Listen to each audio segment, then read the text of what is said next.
Jovem Pan News. Com toda a crise política, a reforma trabalhista ficou parada, mas pode ser que tenha uma definição, pelo menos a leitura do relatório, nessa terça-feira, né? A lei de terceirização, que inclui mudanças na contratação de mão de obra temporária, já está aprovada e pode ser aplicada pela empresa, né? Pelas empresas. Eu vou conversar com a doutora Maria Lúcia Benhame, que é advogada. Doutora Maria Lúcia, bom dia. Bom dia, Paulo. Então, a lei de terceirização, na realidade, ela foi sancionada pelo presidente Michel Temer fora do contexto da reforma trabalhista. E essa reforma pode até englobar essa lei ou alterar essa lei, não é isso? Isso. Na realidade, o que foi aprovado, o projeto que foi aprovado, que envolve terceirização e alteração de trabalho temporário, é um projeto bem antigo, que a última leitura dele no Senado foi em 2002. Estava na Câmara só para justamente aprovar o texto que tinha vindo do Senado e foi o que foi feito. Então, ela envolve algumas alterações na contratação de trabalhador temporário, aumentando possibilidades de contratação e traz uma regulamentação das relações de trabalho no que se chama de terceirização, que é uma prestação de serviço com alocação de mão de obra. Essa lei independe da reforma, ela já está aprovada, já está vigente, né? A reforma pode alterar alguma coisa nela em termos de deixar mais claro que a atividade fim está envolvida, apesar de que há entendimento jurídico de que sim, a atividade fim está envolvida na terceirização. Uma questão de quarentena para a demissão de um empregado e recontratação como uma pessoa jurídica, por exemplo, né? Mas, a rigor, a terceirização, a relação de trabalho da terceirização já está regulamentada. Essa questão parece a mais polêmica. Entre todas que são colocadas, por exemplo, o aumento do prazo do trabalho temporário de 90 para 180 dias, a quarentena, tudo isso daí é uma questão discutível, mas o que mais pegou e que não era muito de aceitação dos senadores, por exemplo, era a atividade fim fazer parte da terceirização, né? Na realidade, o que acontece? Existia o PLC 30 que estava para ser votado e estava parado no Senado. E aí a Câmara fez uma estratégia de pegar esse projeto antigo que não precisava mais do Senado para uma nova aprovação. Da maneira como a legislação está escrita, a terceirização está escrita hoje, ela não proíbe a prestação de serviços na atividade fim. Por quê? Ela tem um artigo que ela diz o seguinte, que independentemente do ramo de atividade, da empresa prestadora de serviço e da empresa contratante, esse fato não vai gerar um vínculo empregatício entre o empregado da prestadora e a contratante. O que significa isso?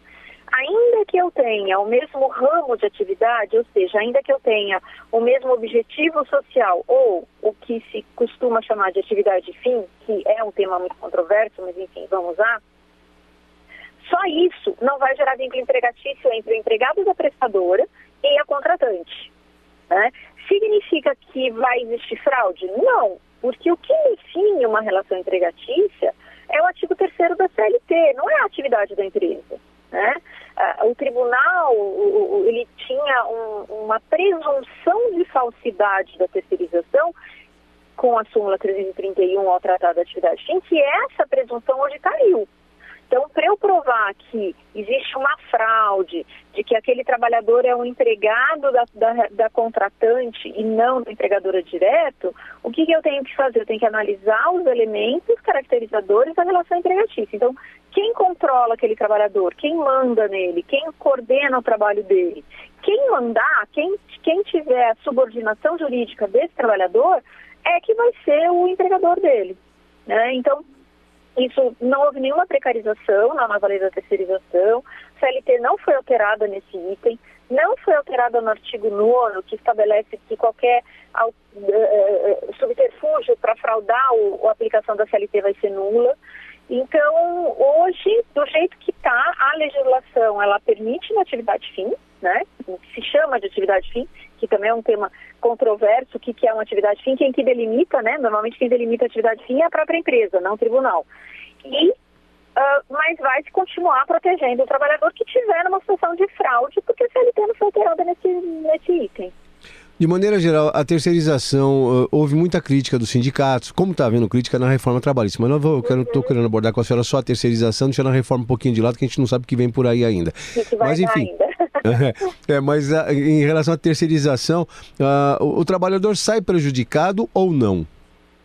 Então, não. A CLT é a mesma para todo mundo, né? O que os sindicatos estão receosos é a questão de alteração do enquadramento sindical de algumas empresas.